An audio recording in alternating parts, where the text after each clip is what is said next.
you doing?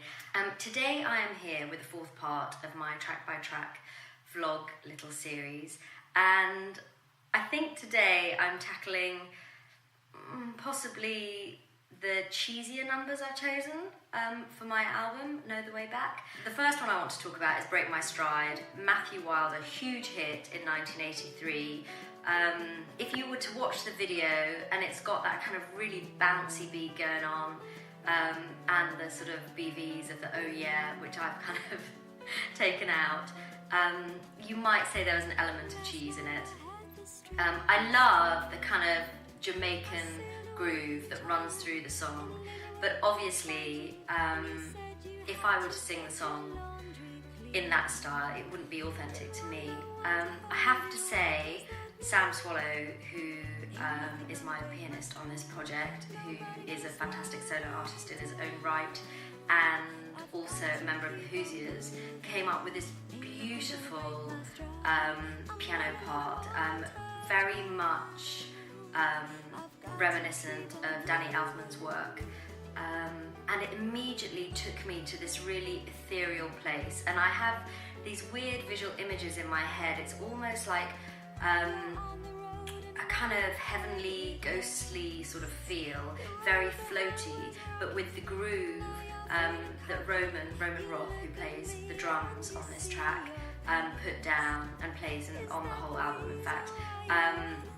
It kind of makes me think of train tracks. It's really weird. So I've got these two visual images going through my head. Anyway, I hope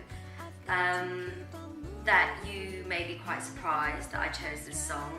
I had an affinity to it, and I think everybody knew it when it came out. It was one of the songs where I really needed to pull on everybody's input, because I knew I wanted it to be different, but we experimented with lots of different things, and when Sam, as I say, started playing this beautiful melodic chord sequence, it kind of all fell into place. I love the story as well. I understand from doing a little bit of research that Matthew Wilder wrote it, and I think there are threads that run through it that to do with a failed relationship, but also I think he was having some difficulties with his record label, so I think there were lots of inspirations that went into the lyrical content. Anyway, love the song, so I really hope you do too. If you haven't heard it yet, check it out. The other one is Fame, Irene Cara's Fame, written by Michael Gore, I think. What a great songwriter. I think I may have said this before, and if you know me, then you'll know that this is very true. I would love to walk down the street and start dancing in formation and singing and jumping on top of cars as they do in Fame. I think a regret of mine is that I didn't get to go to performing arts school or anything like that. So huge pull to this song. I couldn't think of a different upbeat way of doing this song that would do it justice in my mind.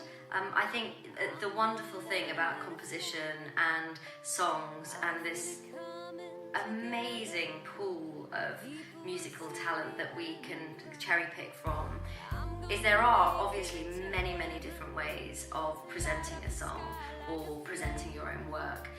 However, for me, it has to ring true, otherwise it'll come across as a bit fake, and then you probably wouldn't like it so much, and I would feel pretty crappy about myself, and the job wouldn't get done. So decided to go away from upbeat, because I think once you hear that intro, you just want to get up and start dancing. Well, I do anyway. The thing about the lyrics I found is the minute you spoke them, they kind of took on a different interpretation, and it's a very bittersweet lyric to me. I think there's some of the positive notes from the original, but I think that there is a sort of reticent element to it, which I really liked. And our version is really pared down, but I didn't kind of want to mess around with it too much. Anyway, delighted with our end product of these tracks, and if you haven't checked them out, please do check out the album sampler, and the audio is videos that we've been putting out, and getting very excited because it's about 3.5 weeks till my album launch now. So I really hope you're coming. I want you to come. I need you to come. I'd love you to share the details with your mates, and tell anybody in London to come on out, because it's going to be a great night, and all the better for having you there. Anyway, I hope you're having a lovely day, whatever you're doing. I'm off to enjoy the sunshine for a little bit before I come back to my desk, and I'll see you soon. Lots of love.